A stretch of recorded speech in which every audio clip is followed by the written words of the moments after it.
اللہ وبرکاتہ۔ بسم اللہ الرحمن الرحیم، الحمد للہ رب العالمین، والصلاة والسلام علی اشرف الانبیاء والمرسلین، نبینا محمد وعلی من تبعہم بإحسان الی یوم الدین وبعد۔ معزز و مکرم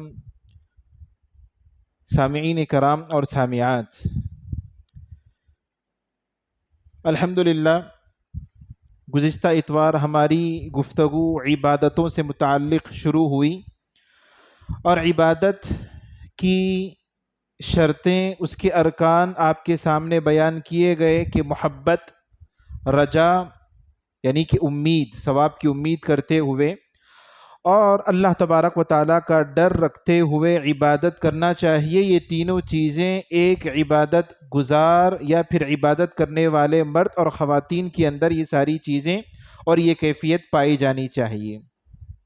اس کے بعد دعا اور خوف، یہ دونوں عبادتیں ہیں، اس کی دلائل اور اس کی تفصیلات آپ کے سامنے ذکر کی گئیں۔ شیخ الاسلام محمد بن عبد الوہاب رحمۃ اللہ علیہ عبادتوں کے ایک سلسلے کو یہاں پر ذکر کیا۔ دعا اور خوف کے بعد جس عبادت کا یہاں پر تذکرہ کیا گیا وہ ہے الرجا۔ رجا یہ عربی لفظ ہے اور اس کے معنی آتے ہیں طمع الانسانی فی امر ما، کہ انسان کا کسی بھی چیز کو حاصل کرنے کی خواہش، تمنا، اس کی جو آرزو ہوتی ہے اس کو رجع کہا جاتا ہے۔ رجا، رجا، را جیم الف اور آخر میں حمزہ عین نہیں۔ یہ عبادت ہے اس وقت جب بندہ جس سے امید لگاتا ہے تو اس کے ساتھ عاجزی، انکساری والا جذبہ اپنے اندر رکھتا ہے۔ رجا کے معنی کیا بتائے گئے؟ رجا کے معنی یہ بات بتائی گئی کہ انسان کسی بھی چیز کو چاہتا ہے، اس کو حاصل کرنا چاہتا ہے، اس کو پانا چاہتا ہے۔ جیسے مثال کے طور پر ہم میں کا ہر شخص اللہ تبارک و تعالیٰ کی نعمتوں میں سے سب سے عظیم نعمت جنت کو حاصل کرنا چاہتے ہیں، جنت کو پانا چاہتے ہیں۔ یہ ہماری امید ہے، یہ ہماری خواہش ہے، ہم چاہتے ہیں اس کو۔ اور ہم نے بات بتائی کہ رجا کے اندر عاجزی اور انکساری والا معاملہ ہونا چاہیے۔ مطلب یہ کہ انسان اللہ تبارک و تعالیٰ سے جب کوئی امید رکھتا ہے یا پھر کسی بھی بندے سے جب کوئی امید رکھتا ہے، اگر وہاں پر عاجزی، انکساری، تذلل، اپنے آپ کو چھوٹا بنا کر جب پیش کرتا ہے تو یہ عبادت کی شکل کہلاتی ہے، اور یہ شکل صرف اللہ تبارک و تعالیٰ کے لیے ہونی چاہیے، اللہ کے علاوہ کسی اور کے لیے نہیں ہونی چاہیے۔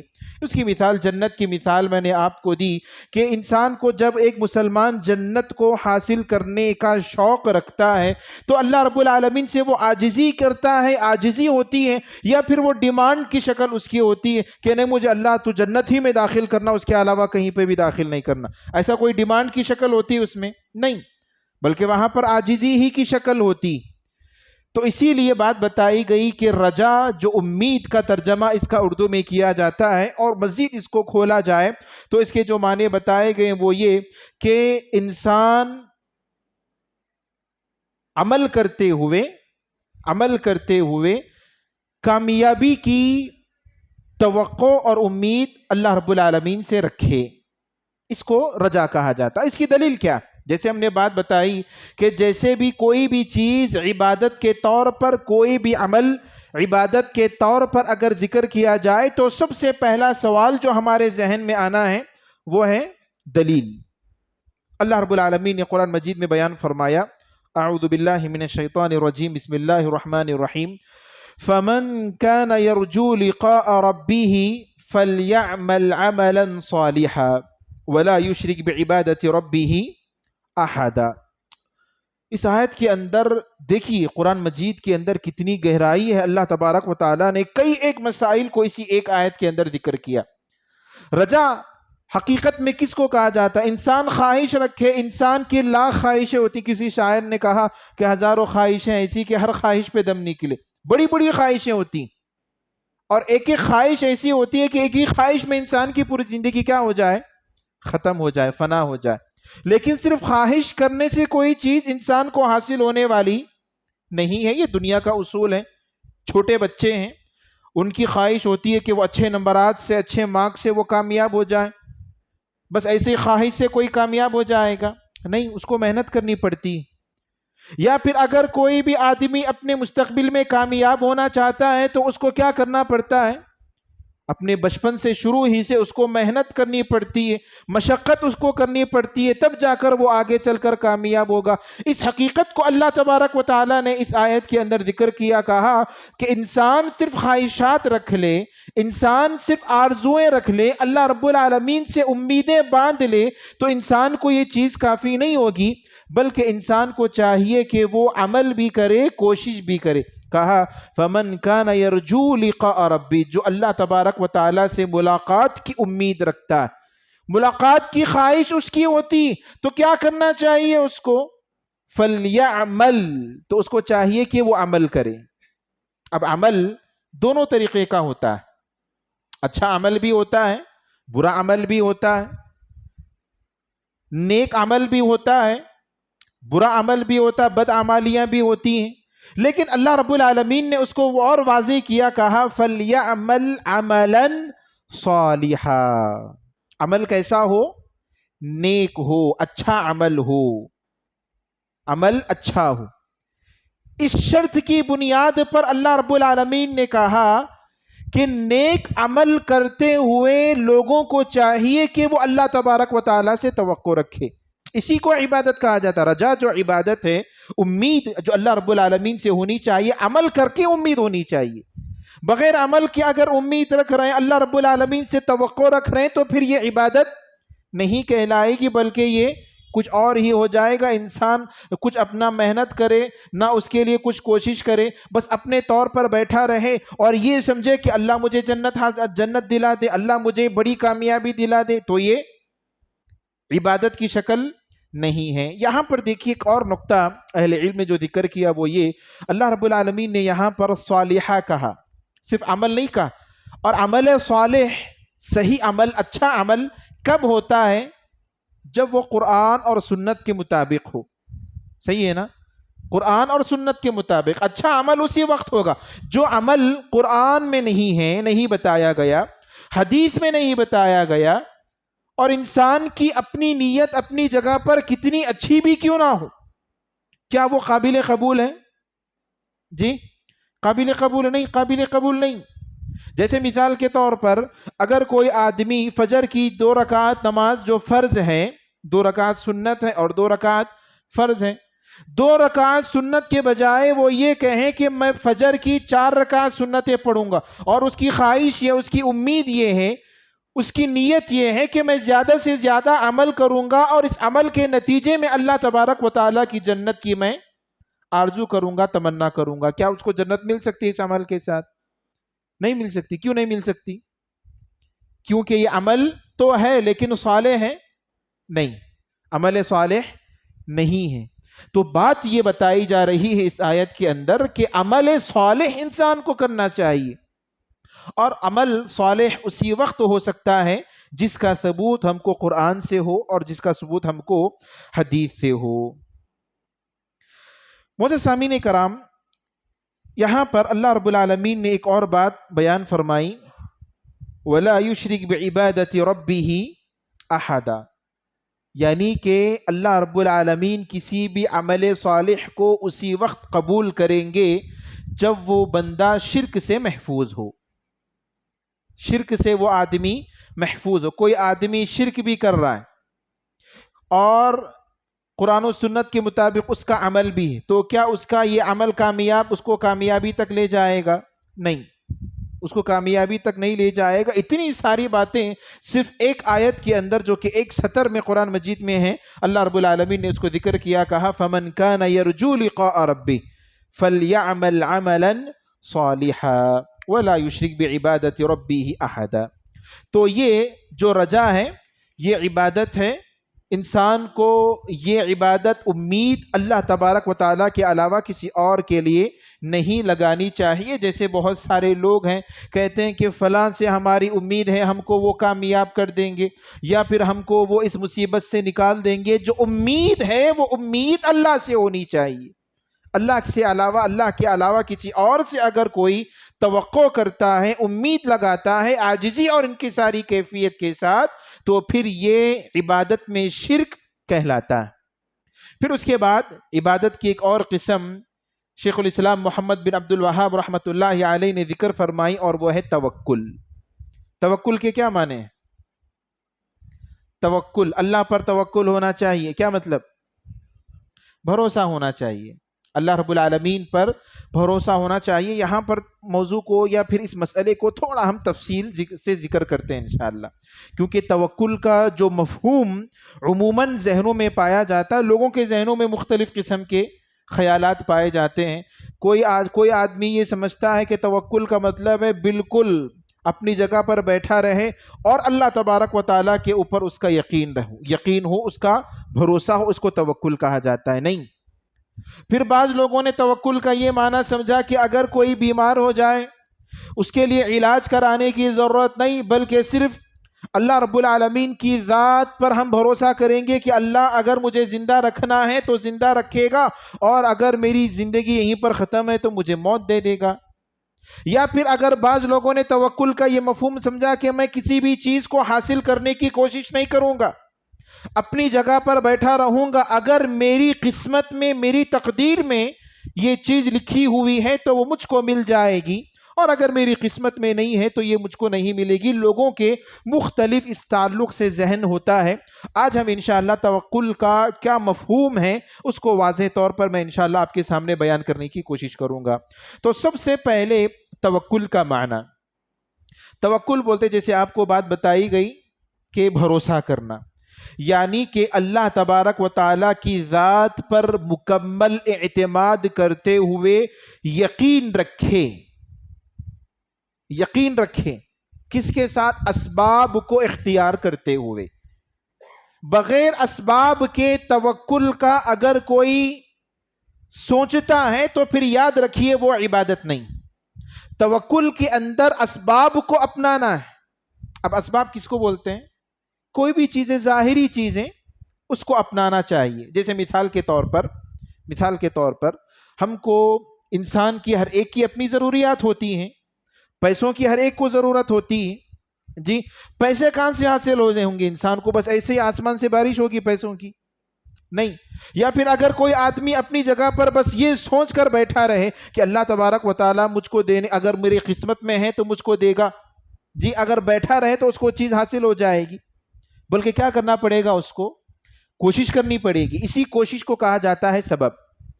جیسے مثال کے طور پر اگر کوئی آدمی بیمار ہو جائے، بخار اگر کسی کو آ جائے، وہ بخار اگر یہی سوچ کر خاموش بیٹھ جائے کہ اگر اللہ مجھے شفا دینا چاہے، میری بیماری کا علاج کرنا چاہے تو مجھے شفا مل جائے گی، یہ سوچ کر اگر اپنی جگہ پر بیٹھ جائے تو یاد رکھیے یہ اللہ تبارک و تعالیٰ پر توکل کرنا نہیں ہوا، کیونکہ توکل کے اندر اسباب کو اختیار کرنا ہے. اللہ کے نبی صلی اللہ علیہ وسلم نے اس کی مثال دی، کہا اعقلها وتوکل علی اللہ.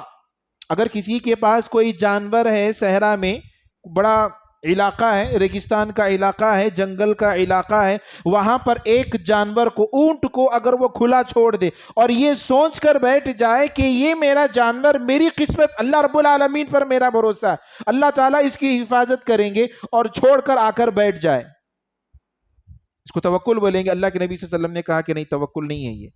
توکل کیا ہے؟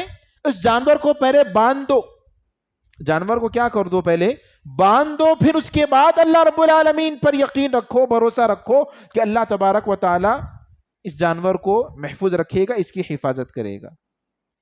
بہت سارے لوگ، بعض لوگوں کے ذہن میں یہ شبہ ہوتا ہے. تفصیلات انشاءاللہ مکمل ایک واضح تصور میں آپ کے سامنے رکھنے کی کوشش کروں گا.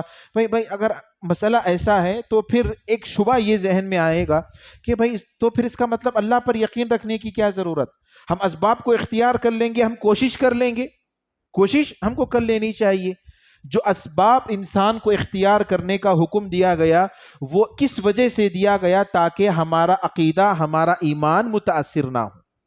دیکھیے مثال کے طور پر اگر یہ جو کورونا کے دور میں یا پھر کورونا کے موقع پر یا پھر اگر ہم حدیث سے اس کی مثال لیں، اللہ کے نبی صلی اللہ علیہ وسلم نے فرمایا کہ جب تم کہیں پر وبا یا پھر کسی کو کوئی بیماری، ایسی بیماری دیکھو، جذام جس کو کہا گیا، کوڑ کی جو بیماری ہوتی ہے، وبا جس کو بولتے ہیں، اگر طاعون کی جو بیماری ہے، اگر کہیں پر کسی علاقے میں ہے تو وہاں سے ایسے بھاگو جیسے شیر کو دیکھ کر تم بھاگتے ہو، شیر کو دیکھ کر تم بھاگتے ہو۔ ہمارا یقین ہے، ہمارا ایمان ہے کہ بیماری اگر کسی انسان کو آتی ہے تو کس کے حکم سے آتی ہے؟ جی اللہ کے حکم سے آتی ہے، کوئی شبہ ہے اس کے اندر؟ نہیں۔ پھر کیا وجہ ہے اللہ تبارک و تعالیٰ نے یہاں پر اس علاقے میں داخل ہونے سے اللہ کے نبی صلی اللہ علیہ وسلم نے روکا، منع کیا؟ کیوں روکا، کیوں منع کیا؟ اس لیے کہ انسان کو اپنی جانب سے پوری کوشش کر لینی چاہیے، انسان اپنی طرف سے جتنا ہو سکتا ہے احتیاط اس کو کر لینا چاہیے، اس کے بعد جو بھی اس کے حق میں فیصلہ ہوگا وہ اللہ رب العالمین کے حوالے کرے گا کہ اللہ کا یہ فیصلہ ہے، مجھ کو اس پر بھروسہ کرنا۔ یہ آخر کیوں بتایا گیا؟ اگر یہ نہیں کرے گا انسان تو انسان کا عقیدہ متاثر ہو سکتا ہے۔ کیسے؟ دیکھیے، اگر کوئی آدمی اس علاقے میں چلا جائے اللہ کے نام پر، اللہ تبارک و تعالیٰ پر بھروسہ کرنے کے نام پر، توکل کا ناقص معنی سمجھ کر کسی ایسے علاقے میں چلا جائے جہاں پر وبا پھیلی ہوئی ہے، بیماری پھیلی ہوئی، اب وہاں پر جانے کے بعد وہ متاثر ہو گیا، بیماری اس کو آ گئی، کہیں نہ کہیں اس کے ذہن میں یہ بات آئے گی کہ اگر میں یہاں پر نہ آتا، اگر میں یہاں پر داخل نہ ہوتا تو میں بیماری سے کیا ہو جاتا؟ بچ جاتا۔ اب یہاں پر گویا کہ وہ کیا سمجھ رہا ہے؟ اللہ رب العالمین کے اوپر جو بھروسہ پہلے کیا تھا وہ بھروسہ متاثر ہو رہا نہیں ہو رہا ہے؟ بھروسہ متاثر ہو رہا ہے اس کا، اور وہ اس کا پورا دار و مدار سبب پر آ جائے گا، جو احتیاط اس کو کرنا چاہیے احتیاط سے اس کا دل لگ جائے گا۔ وہ یہ نہیں سمجھے گا کہ اللہ تبارک و تعالیٰ کی جانب سے مجھ کو یہ بیماری آئی، وہ یہ نہیں کہے گا، بلکہ یہ کہے گا کہ اگر میں یہاں پر نہ آیا ہوتا تو کیا ہوتا؟ میں بیماری سے بچ جاتا۔ اس کا پورا تعلق، دل کا تعلق کس سے ہو جائے گا؟ جو سبب اس کو اپنانا چاہیے تھا اس سبب کے ساتھ اس کا دل لگ جائے گا، جو کہ اس کے عقیدے کے لیے، اس کے ایمان کے لیے بہت بڑی خرابی ہے۔ دیکھیے معزز سامعین کرام، میں اس مسئلے کو ایک اور مثال کے ساتھ واضح کرنا چاہتا ہوں۔ دیکھیے اسباب کو جو اختیار کرنا، جیسے آپ کو بات بتائی گئی، بیمار اگر کوئی پڑ گئے تو اس کو کیا کرنا چاہیے؟ علاج کرنا چاہیے، ایک سبب ہے، ٹھیک ہے؟ تو ایسے ہی جتنے بھی کام انسان کو کرنا ہوتا ہے اس کو اسباب اختیار کرنے ہوتے ہیں، اس کو اسباب اختیار کرنے ہوتے ہیں، ورنہ اللہ تبارک و تعالیٰ کی قدرت پر کسی کو شک ہے؟ اللہ رب العالمین کی طاقت پر کسی کو شک ہے؟ نہیں، الحمدللہ۔ دیکھیے اللہ تبارک و تعالیٰ نے ہم کو بہت سارے ایسے کام کرنے کو، اور اللہ کے نبی صلی اللہ علیہ وسلم کے زمانے میں بہت سے ایسے کام کرنے کا حکم دیا، حالانکہ اللہ تبارک و تعالیٰ اکیلا اس کام کو کر سکتے تھے؟ نہیں کر سکتے تھے۔ جنگ بدر واقع ہوئی، جنگ بدر کیوں کہا گیا اللہ کے نبی کو اور صحابہ کرام کو کہ جاؤ تم کو جنگ کرنا ہے؟ کہ اللہ تبارک و تعالیٰ مشرکین کو کسی بیماری میں مبتلا کر کے ختم نہیں کر سکتے تھے؟ ختم کر سکتے تھے، لیکن یہ حکم کیوں دیا گیا؟ تاکہ انسان کو چاہیے کہ انسان اپنی جانب سے کیا کرے؟ محنت کرے۔ ہمارے تعلق سے جو بھی فیصلہ ہے وہ فیصلہ اللہ تبارک و تعالیٰ جانتے ہیں، لیکن انسان کو چاہیے کہ وہ کیا کرے؟ اسباب کو اختیار کرے۔ اسی کو کہا جاتا ہے توکل۔ بغیر توکل، بغیر اسباب کی صرف اللہ رب العالمین کی ذات پر بھروسہ کرنا یہ توکل نہیں کہلائے گا۔ اب سوال یہ ہے کہ ہم اسباب کس کو کہا جاتا ہے؟ کون سے اسباب کو اختیار کر سکتے ہیں؟ دیکھیے اسباب دو طریقے کے ہوتے ہیں، ایک اسباب ہوتے ہیں شرعی اسباب، دوسرے ہوتے ہیں تجربے کی بنیاد پر، ٹھیک ہے؟ جیسے مثال کے طور پر اللہ رب العالمین نے فرمایا وَنُنَزِّلُ مِنَ الْقُرْآنِ مَا هُوَ شِفَاء، قرآن کے اندر اللہ رب العالمین نے شفا رکھا ہے۔ جی، تو اگر کسی کی طبیعت خراب ہے، اگر کسی کی طبیعت ناساز ہے، کوئی بیماری میں ہے، تو کیا کرنا چاہیے؟ اس کو علاج کے لیے، علاج کے طور پر قرآن کی جو دعائیں ہیں، احادیث میں جو دعائیں بتائے گئے، ان اسباب کو اختیار کرنا چاہیے، کیونکہ اللہ رب العالمین نے کہا وَنُنَزِّلُ مِنَ الْقُرْآنِ مَا هُوَ شِفَاء، قرآن میں شفا ہے، اور یہ ایسا سبب ہے جس کو اختیار کرنے کا حکم اللہ نے دیا، جس کا تذکرہ ہم کو قرآن و حدیث میں ملتا ہے، اسی کو کہا جاتا ہے سبب شرعی، یعنی کہ ایسا سبب جس کا ذکر اللہ رب العالمین نے قرآن میں یا پھر اللہ کے نبی صلی اللہ علیہ وسلم نے حدیث میں اس کو ذکر کیا۔ دوسرا اسباب ہوتا ہے، دوسرا سبب ہوتا ہے جو تجربے کی بنیاد پر ثابت ہو، ایسا سبب انسان کو اختیار کرنا چاہیے۔ جیسے مثال کے طور پر اگر کسی کو بیماری ہو جائے، بخار آ جائے، اگر کوئی پیراسیٹامول کوئی بھی دوائی اگر وہ لیتا ہے، لینے کے بعد کیا ہوتا ہے؟ اس میں افاقہ ہوگا یا نہیں ہوگا؟ بیماری اس کی بخار میں کمی ہوگی یا نہیں ہوگی؟ تجربے سے یہ بات ثابت ہے یا نہیں؟ ہم ہر چیز کو سبب کے نام پر ہم استعمال نہیں کر سکتے، بات سمجھ میں رہی آپ لوگوں کو؟ ورنہ ایک تعویذ باندھنے والا بھی یہ کہے گا کہ میرا جو عقیدہ اس تعویذ میں نہیں، بلکہ اس تعویذ کے ذریعے سے اللہ تبارک و تعالی میری بیماری کو کیا کریں گے؟ روکیں گے، اس تعویذ کے ذریعے سے مجھے نقصان پہنچنے سے روکیں گے۔ کیا یہ سبب اختیار کرنا صحیح ہے؟ بتائیے، نہیں، کیونکہ ہم نے بتایا سبب کتنے ہوتے ہیں؟ دو طریقے کے ہوتے ہیں، ایک شرعی سبب جس کا تذکرہ ہم کو قرآن میں ملے، دوسرا سبب جو تجربے کی بنیاد پر ثابت ہو۔ اور آج کل کی جو بیماریاں ہیں، بیماریوں کے لیے جو علاج استعمال کیا جاتا ہے، تجربے سے یہ چیز ثابت ہے، اس کو استعمال کیا جا سکتا۔ اللہ کے نبی صلی اللہ علیہ وسلم نے جو اگر زخم لگ جاتا تو جو حسیر وغیرہ ہوتی اس کو جلاتے، راکھ نکالتے اور زخم پر لگا دیتے تاکہ خون بہنا رک جائے۔ یہ سبب ہی تو ہے، تجربے کی بنیاد پر یہ چیز ثابت تھی، اللہ کے نبی صلی اللہ علیہ وسلم نے ایسے کیا۔ اگر کبھی کوئی مسئلہ آتا تو کیا کیا اللہ کے نبی صلی اللہ علیہ وسلم نے؟ داغا، مطلب یہ کہ اس کو جلایا، داغنا جس کو بولتے ہیں، آپ صلی اللہ علیہ وسلم نے داغا۔ حضرت ابی بن کعب رضی اللہ عنہ کے پاس ایک طبیب کو، ڈاکٹر کو اللہ کے نبی صلی اللہ علیہ وسلم نے بھیجا، وہ چیز تجربے کی بنیاد پر ثابت تھی کہ داغنے سے جب کہیں پر کوئی زخم لگ جاتا ہے، اگر اس پر جلاتے ہیں تو کیا ہوگا؟ وہاں پر خون بہنا بند ہو جائے گا، تجربے کی بنیاد پر یہ چیز ثابت تھی۔ یہ دو اسباب انسان اختیار کر سکتا ہے۔ اب ایسی چیزوں کو سبب بنانا جو نہ شرعی سبب ہو اور نہ ہی تجربے کی بنیاد پر ثابت ہو، کہیں پر بھی قرآن میں یا پھر حدیث میں یہ ثبوت ملتا ہے کہ تعویذ باندھا جائے، تعویذ باندھنے سے، دھاگے باندھنے سے انسان کی بیماری میں یا پھر اس کا جو نقصان ہے وہ نقصان ہونے سے انسان محفوظ ہو سکتا ہے، کہیں پر یہ بات ہم کو ملتی ہے قرآن میں یا پھر حدیث میں؟ نہیں ملتی۔ تو اس کا مطلب یہ ہوا کہ تعویذ باندھنا یہ سبب شرعی نہیں ہے۔ اب ہمارے پاس کون سا سبب ہے؟ تجربے کی بنیاد پر جو سبب ثابت شدہ ہے۔ کیا تجربے کی بنیاد پر یہ کوئی ثابت کر سکتا ہے کہ یہ جو تعویذ ہے انسان کو برائی سے، نقصان سے محفوظ رکھ سکتے ہیں؟ نہیں، کوئی یہ یقین کے ساتھ نہیں کہہ سکتا۔ کیوں؟ کیونکہ یہ جو تعویذ، اس کو جو شفا ملی ہے یہ تعویذ کے ذریعے سے ملی، یا پھر یہ جو دوائی استعمال کر رہا تھا اس کی وجہ سے ملی، یا پھر اللہ تبارک و تعالیٰ نے اس کو ایسے ہی بغیر کسی دوائی کے اس کو شفا دے دی؟ کچھ بھی ممکن ہے۔ یہ تعویذ کے ذریعے سے شفا ممکن ہے؟ نہیں۔ تعویذ باندھتے اس کے پسینے چھوٹ جائیں گے اور بخار کم ہو جائے گا، کبھی ایسے دیکھا آپ لوگوں نے؟ ناممکن، ایسا کبھی ہو نہیں سکتا، ایسا کبھی ہو نہیں سکتا۔ اگر ہو بھی گیا اکا دکے موقع پر تو پھر یہ اللہ رب العالمین کی جانب سے آزمائش، اس کو ہم تصور کریں گے۔ تو بہرحال سبب جو ہے دو طریقے کے ہوتے ہیں، ان دونوں میں سے اگر کوئی چیز ہے تو ہم اس کو سبب کے طور پر اختیار کریں گے اور اللہ تبارک و تعالیٰ کی ذات پر ہم بھروسہ رکھیں گے کہ اللہ تبارک و تعالیٰ ہمارے اس عمل کو یا پھر اللہ رب العالمین ہمارے اس کام کو پورا کریں گے۔ دیکھیے، سبب کو اختیار کرتے ہوئے ہم کو ایک بات کا خیال یہ رکھنا چاہیے کہ ہم جو بھی سبب اختیار کر رہے ہیں ہمارا دل کا تعلق اس سبب سے نہیں ہونا چاہیے بلکہ اللہ تبارک و تعالیٰ سے ہونا چاہیے۔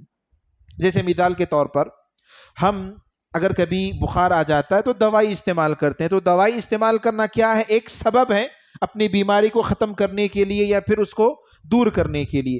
ہمارا یہ یقین ہو کہ یہ دوائی ایک ذریعہ ہے، اس کے اندر اثر اسی وقت پیدا ہو سکتا ہے جب اللہ تبارک و تعالیٰ چاہیں گے. تو ہمارا تعلق سبب سے ہے یا پھر اللہ تبارک و تعالیٰ سے ہے؟ بتائیے جی. اللہ رب العالمین سے. ہم یہ سبب اختیار کر رہے ہیں کیونکہ شریعت نے ہم کو اس کا حکم دیا. اس کی مثالیں آگے آپ کے سامنے ذکر کی جائیں گی انشاءاللہ. تو سبب جو بھی چیز ہم اپنائیں گے، جیسے مثال کے طور پر اگر کسی کو زکام ہو جائے، کسی کو سردی ہو جائے، ناک بہ رہی، گلا خراب ہے، عموماً کیا ہوتا ہے، ٹھنڈے چیزیں استعمال کرنے سے کیا کرتے ہیں، پرہیز کرتے ہیں، رکتے ہیں.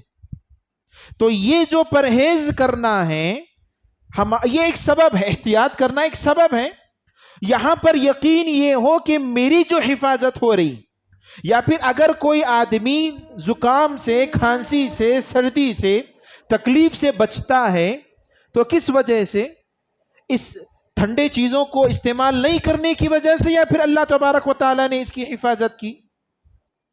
اللہ تبارک و تعالیٰ نے اس کی حفاظت کی. بس انسان کو سبب اختیار کرنا چاہیے، اس نے احتیاط کیا. بات سمجھ میں آ رہی ہے آپ لوگوں کو؟ سبب اختیار کرنا چاہیے، لیکن بھروسہ کس پر ہونا چاہیے؟ اللہ تبارک و تعالیٰ کا. کوئی بھی دوائی، کوئی بھی علاج اس وقت تک انسان کو فائدہ نہیں پہنچا سکتا جب تک کہ اللہ تبارک و تعالیٰ اس کے اندر اثر پیدا نہ کرے. جب یہ بات ہمارے ذہنوں میں بیٹھے گی تو ہمارے ایمان میں مضبوطی آئے گی، اللہ تبارک و تعالیٰ پر ہمارا کامل یقین آئے گا، ہمارا کامل بھروسہ اللہ رب العالمین کی ذات پر ہوگا. شیخ الاسلام ابن تیمیہ رحمۃ اللہ علیہ توکل کے تعلق سے لوگوں کی 3 قسمیں بیان کرتے ہیں. کہتے ہیں کہ الالتفات الی الاسباب شرک فی التوحید. 3 لوگوں کا تذکرہ کیا، کہا کہ اسباب کی طرف توجہ دینا، مطلب یہ کہ اسباب سے اپنے دل کے تعلق کو جوڑ لینا، یہ توحید میں شرک ہے. توحید میں کیا ہے یہ؟ شرک. ہر کام کو وہ سبب سے جوڑتا ہے، ہر کام کو وہ سبب سے جوڑتا. مطلب یہ کہ اللہ تبارک و تعالیٰ کا کوئی فیصلہ ہی نہیں، اللہ تبارک و تعالیٰ کا کوئی اختیار ہی نہیں، جو بھی یہ کر رہا ہے اپنے اسباب کے ساتھ اس کو وہ جوڑے گا. جیسے مثال کے طور پر اگر کوئی آدمی کہیں سڑک پر جا رہا تھا، کوئی حادثہ ہو گیا اس کا، اللہ سب کو محفوظ رکھے. اگر کوئی آدمی یہ کہے کہ اگر میں باہر نہیں جاتا تو میرا حادثہ یہ نہیں ہوتا تھا، جی، اب وہ کس چیز کو یہ قصوروار ٹھہرا رہا ہے؟ باہر نکلنے کو. اللہ تبارک و تعالیٰ کی ذات پر اس کا کوئی بھروسہ نہیں ہے. یہاں پر اس کا پورا مکمل دار و مدار کس پر ہے؟ سبب پر. اگر میں فلاں ڈاکٹر کے پاس جاتا تو مجھے اب تک شفا ہو جاتی، اگر میں فلاں دوائی استعمال کرتا تو مجھے اب تک صحیح ہو جانا چاہیے. پورا مکمل یقین اسی دوا کے اوپر اس کا. اس کی دوسری مثال جو تعویذ یا پھر دھاگے وغیرہ جو باندھے جاتے ہیں، یا پھر نظر بد سے جو ٹیکے وغیرہ لگائے جاتے ہیں بچوں کے چہرے پر یا پھر پیروں پر، کیا ہوتا ہے اگر بچہ رونا شروع ہو جائے تو کیا کہا جاتا ہے؟ فلاں کے پاس اگر تعویذ اگر گلے میں ڈال دیتے تو پھر یہ بچہ کیا ہوتا؟ ہمارا محفوظ ہوتا، اس کو کوئی نظر وغیرہ نہیں لگتی. یہاں پر پورا عقیدہ اس کا کیا ہے؟ یہ تعویذ انسان کو نفع نقصان پہنچاتی ہے. یہی تو خلاصہ کلام نکلا اس کا. یا پھر جو ٹیکا وہ لگاتا ہے اپنے بچے کو، یا پھر خواتین لگاتی ہیں، اس کا عقیدہ یہی ہوتا ہے کہ یہ ٹیکا نہیں لگانے کی وجہ سے میرے بچے کو نظر لگ گئی. پورا دار و مدار اس کا کس پر ہے؟ جو سبب وہ اختیار کرتا ہے، چاہے وہ اچھا ہو. ہم دیکھیں سبب کے اندر جیسے میں آپ کو بتایا جائز اسباب ہیں اور ناجائز اسباب. میں دونوں کو ملا کر آپ کے سامنے بات واضح کرنے کے لیے ذکر کر رہا ہوں. کوئی یہ نہیں سمجھنا کہ چلو مولانا بول دیا ٹیکا لگا سکتے، ٹیکا لگا کے نکالیں گے، اس کی الگ تفصیل ہے. جی، تو کہنے کا مطلب کیا ہے؟ جو سبب ہم اختیار کرتے ہیں اس پر ہمارا یقین نہیں ہونا چاہیے، بلکہ اس سبب کے اندر اللہ تبارک و تعالی اگر اثر پیدا کریں گے تو تب یہ ہم کو فائدہ پہنچائے گا. ورنہ بہت سارے لوگ، دیکھیے 2 لوگ اور دونوں کو ایک ہی بیماری اور دونوں کی دوا بھی ایک ہی ہے، ڈاکٹر بھی ایک ہی ہے، ایک کو شفا مل جاتی ہے اور دوسرے کو شفا نہیں ملتی. اگر سبب کے اندر اتنی طاقت ہوتی کہ وہ انسان کو صحیح کر سکتے، درست کر سکتا ہے، تو پھر دونوں بھی صحیح ہو جانا چاہیے تھا۔ ایسے کتنے واقعات آپ کو دیکھنے کو ملیں گے جی۔ آپ کو کسی نے مشورہ دیا ہوگا، اگر کوئی مسئلہ ہو تو فلاں ڈاکٹر کے پاس جاؤ، اس کی دوائی مجھ کو بہت زیادہ فائدہ پہنچائی۔ اب جاتے ہیں وہاں پر، اس کو فائدہ پہنچائی لیکن وہ ہم کو فائدہ نہیں پہنچا رہی۔ تجربہ ہے ہمارا، مشاہدہ اس بات پر جی، یہ واضح ثبوت ہے اس بات کا کہ جب تک اللہ تبارک و تعالی اس سبب کے اندر اثر پیدا نہیں کریں گے تب تک کیا ہوگا، وہ ہم کو فائدہ نہیں پہنچائے گی۔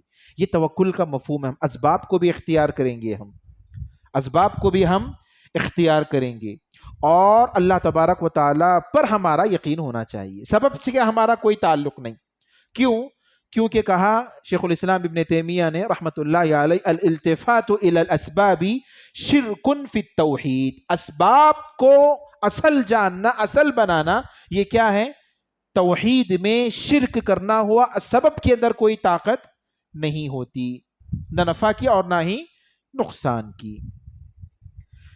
دوسری قسم شیخ الاسلام ابن تیمیہ رحمۃ اللہ علیہ نے ذکر کی، کہا وَمَحْوَ الْأَسْبَابِ أَن تَكُونَ أَسْبَابًا نَقْصٌ فِي الْعَقْلِ، کہا کہ کسی چیز کو اگر سبب تسلیم نہیں کرنا، بولنا کہ یہ سبب ہی نہیں، یہ سبب نہیں ہے، تو پھر اس کا مطلب یہ کہ صاحب کے ذہن میں، دماغ میں کوئی مسئلہ ہے جی۔ اگر کوئی شخص یہ کہے کہ سبب، جیسے مثال کے طور پر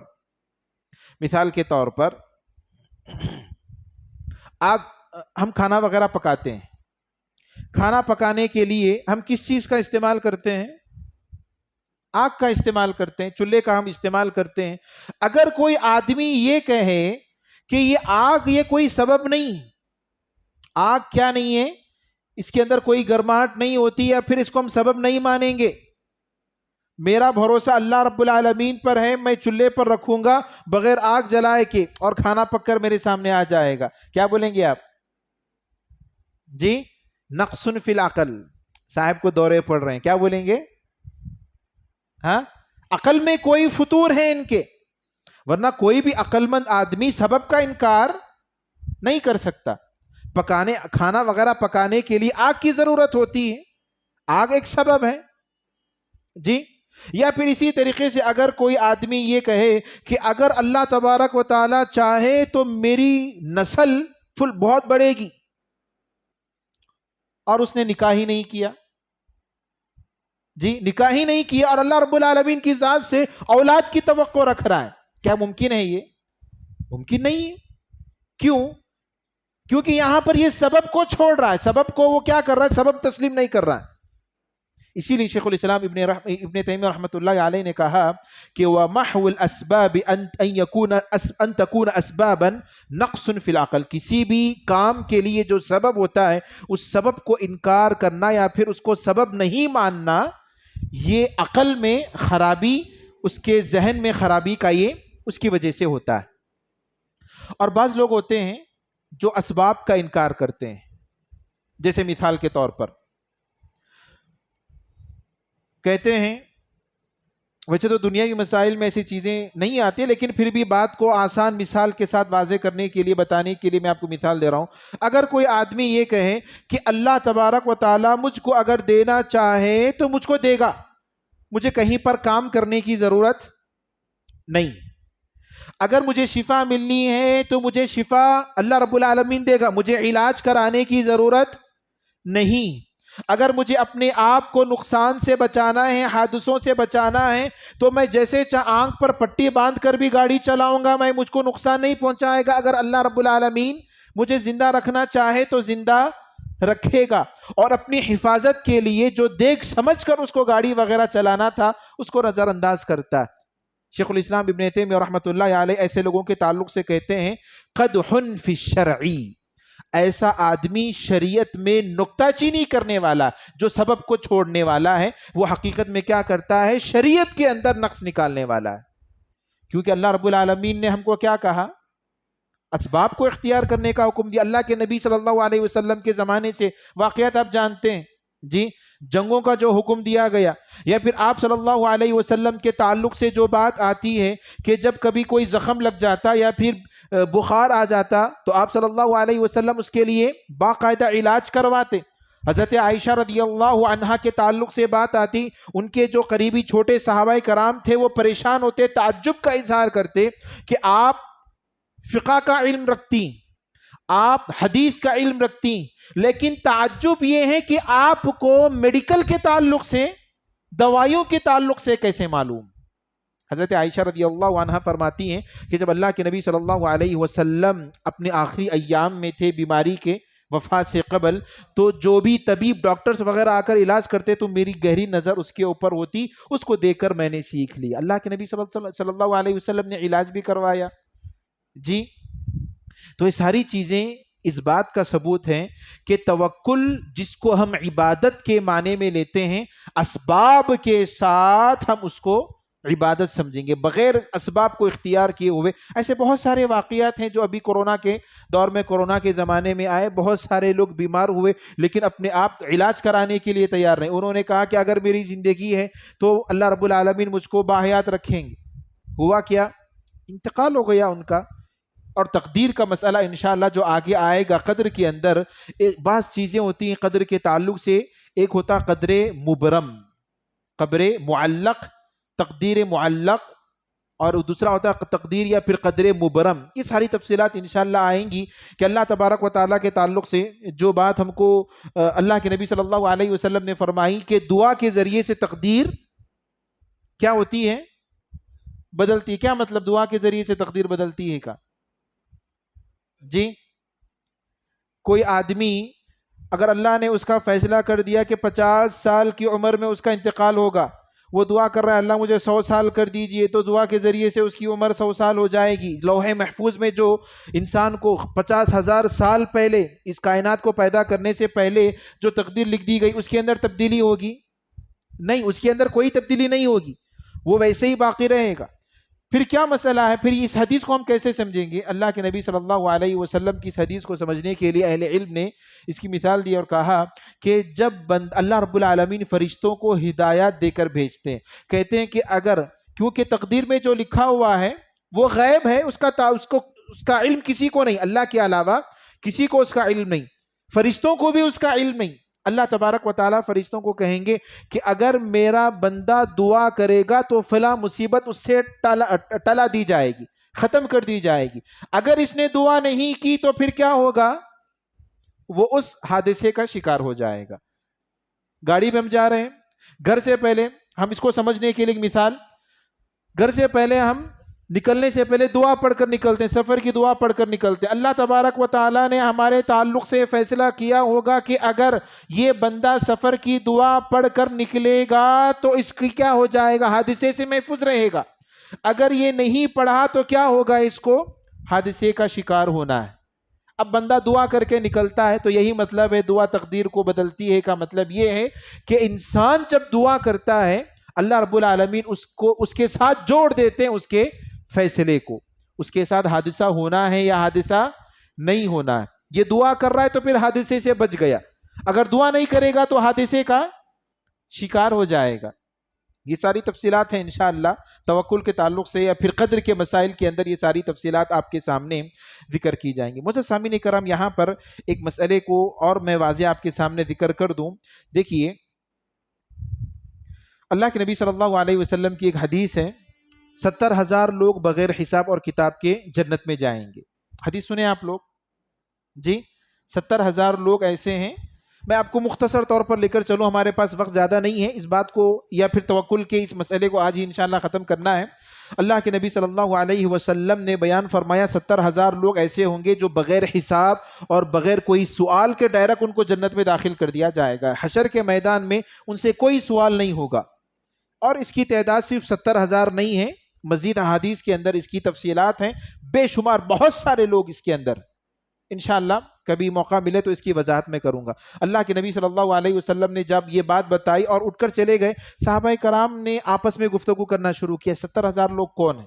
بعض لوگوں نے کہا کہ نہیں اس سے مراد ہم ہی ہیں، لیکن بعض نے کہا کہ نہیں، کیسے؟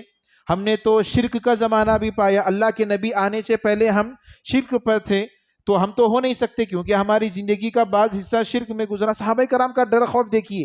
بعض نے کہا کہ نہیں، اس سے مراد ہماری اولاد ہے جو اسلام پر، خالص عقید توحید پر جو نشو نما پائے، جن کی ولادت عقیدے پر ہوئی، عقید توحید پر ہوئی، وہ لوگ مراد۔ صحابہ کرام کی زبانوں پر یہ سلسلہ، یہ تبصرہ اور یہ مباحثہ چل رہا تھا صحابہ کے درمیان۔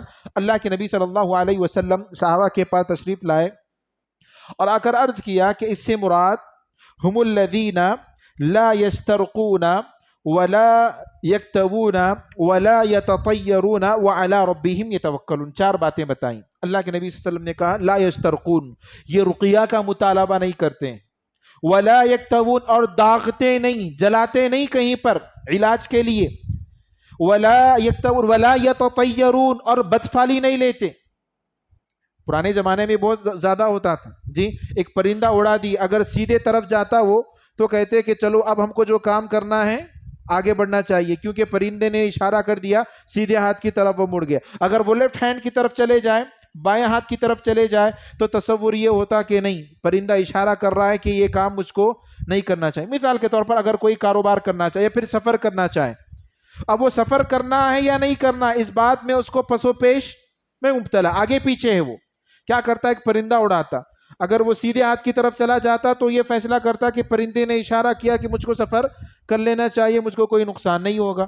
اگر یہ پرندہ لیفٹ ہینڈ کی طرف چلا جائے تو اس کا مطلب یہ کہ مجھے ابھی سفر نہیں کرنا چاہیے۔ اس کو بولتے ہیں بدفالی لینا، جانوروں کے ذریعے سے یا پھر مختلف چیزوں کے ذریعے سے۔ آج بھی ہوتا ہے، راستہ اگر بلی اگر راستہ کاٹ دے تو کیا ہوتا ہے؟ راستہ بدل لو، ورنہ جو کام کر رہے ہیں وہ کام نہیں ہوگا۔ اللہ کے نبی صلی اللہ علیہ وسلم نے فرمایا کہ ایسا نہیں کرنا چاہیے۔ پھر اس کے بعد چوتھی صفت بتائی، وَعَلَى اللَّهِ يَتَوَكَّلُونَ، یا پھر عَلَى رَبِّهِمْ يَتَوَكَّلُونَ، جو اللہ تبارک و تعالیٰ کی ذات پر بھروسہ کرتے ہیں۔ اب یہاں پر اہل علم نے اس کے مختلف معنی بتائے کہ اس سے کیا مراد۔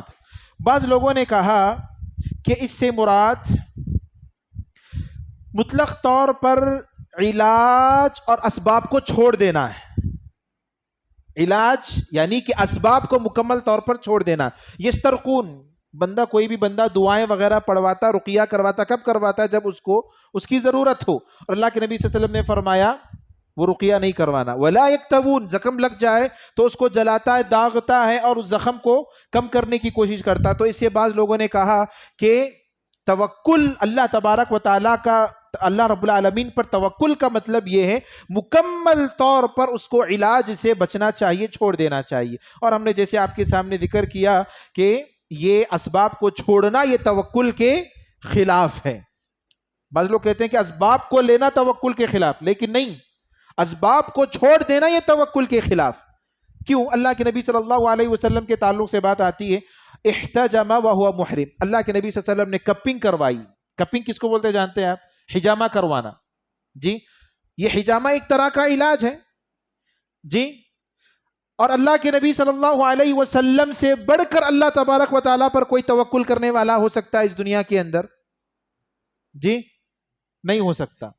اور اللہ کے نبی صلی اللہ علیہ وسلم نے یہاں پر علاج کروایا تو اس کا مطلب یہ ہے کہ علاج نہیں کرانا، یہ جو کہتے ہیں یہ مسئلہ بالکل غلط ہے، اور اس حدیث کا یہ مفہوم نہیں جیسے کہ یہاں پر بتایا گیا۔ علاج کو بالکل ترک کر دینا یہ نہیں۔ اس کے علاوہ دوسری ہم کو مثال ملتی ہے احد کے موقع پر۔ آپ جانتے ہیں اللہ کے نبی صلی اللہ علیہ وسلم پر دانت ٹوٹ گئے تھے آپ صلی اللہ علیہ وسلم کے جنگ کے موقع پر، اور زخم لگا تھا۔ تو وہاں پر کیا کیا حضرت اللہ کے نبی صلی اللہ علیہ وسلم کی صاحبزادی نے راخ جمع کیا، حصیر کو جلائے اور اس راخ کو لا کر اللہ کے نبی صلی اللہ علیہ وسلم کے زخم پر لگایا تاکہ خون رک جائے۔ سبب کو یا پھر علاج کو اپنایا یا نہیں اپنایا؟ اپنایا۔ اور اللہ تبارک و تعالی پر توکل اللہ کے نبی صلی اللہ علیہ وسلم سے بڑھ کر کوئی نہیں کر سکتے۔ جب اللہ کے نبی صلی اللہ علیہ وسلم نے علاج کو اپنایا تو اس کا مطلب یہ ہے کہ علاج کو نہیں اپنانا، اس کو چھوڑ دینا یہ توکل نہیں کہلائے گا۔ اچھا، بعض لوگوں نے کہا اس کا مطلب یہ ہے کہ جو اسباب کو اختیار تو کرتے ہیں لیکن اپنا تعلق، اپنا دل اللہ تبارک و تعالیٰ سے جوڑے رکھتے ہیں۔ بات تو بالکل صحیح ہے، بات تو بالکل صحیح۔ آج کے دور میں ہم کیا کہتے ہیں؟ علاج ہم سبب کے طور پر اختیار کر رہے ہیں۔ اس علاج کے اندر اثر پیدا کرنے والا کون ہے؟ اللہ تبارک و تعالیٰ. اس کا مطلب یہ کہ پوری دنیا کے سارے لوگ جتنے بھی مسلمان یہ عقیدہ رکھتے ہیں سو بغیر حساب کتاب کی جنت میں چلے جائیں گے؟ نہیں. خصوصیت کہاں پر ہے؟ خصوصیت ہونی چاہیے نا. حدیث کے اندر جو بات بتائی گئی خصوصیت کے ساتھ، تو اس کا ایک مفہوم یہ بتایا گیا کہ جو علاج کراتے ہیں اور سبب میں اپنا دل نہیں رکھتے بلکہ اللہ تبارک و تعالیٰ سے اپنا تعلق جوڑتے ہیں، اللہ رب العالمین پر بھروسہ ہوتا ہے. اس کا جواب اہل علم نے دیا کہ سب کا تو یہی معاملہ ہوتا ہے، پھر خصوصیت کہاں پر؟ 70,000 لوگوں کی جو بات اللہ کے نبی صلی اللہ علیہ وسلم نے بتائی اس کی خصوصیت کہاں پر؟ اس کے اندر تو کوئی خصوصیت نہیں.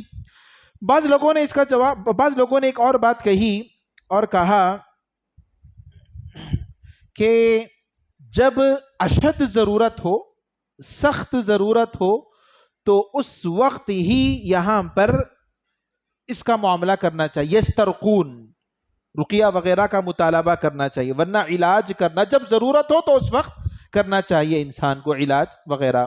اور اس کے بہت سارے دلائل ہیں علاج وغیرہ کرنے کے. اللہ کے نبی صلی اللہ علیہ وسلم کے پاس حضرت اسماء بنت عمیس رضی اللہ عنہا آئی اور کہا کہ جو چھوٹے بچے ہوتے ہیں وہ ان کو بہت زیادہ نظر بد لگ جاتی ہے تو کیا کرنا چاہیے؟ اللہ کے نبی صلی اللہ علیہ وسلم نے کہا کہ ان پر دم کرو پڑھ کر.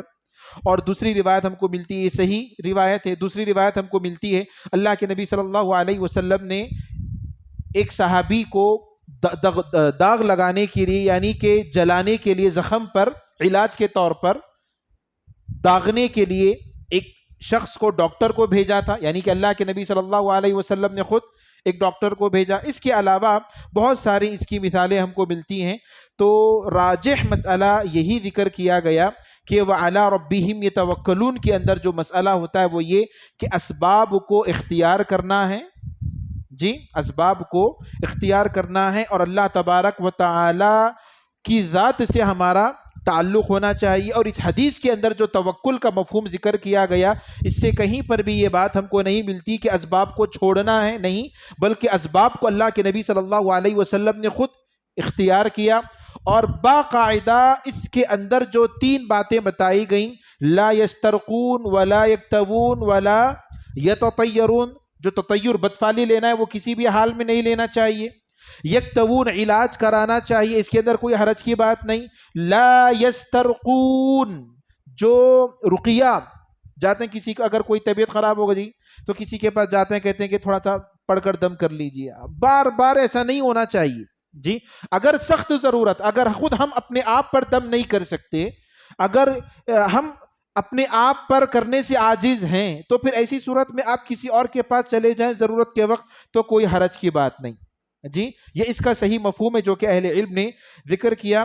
الغرض آج کے درس میں یا پھر آج کا درس کا جو خلاصہ ہے وہ یہی ہے کہ توکل یہ عبادت ہے اور اس کی دلیل اللہ رب العالمین نے بیان فرمائی، وَعَلَى اللَّهِ فَتَوَكَّلُوا، اور اللہ تبارک و تعالیٰ ہی پر کیا کرو؟ تم توکل کرو، بھروسہ کرو.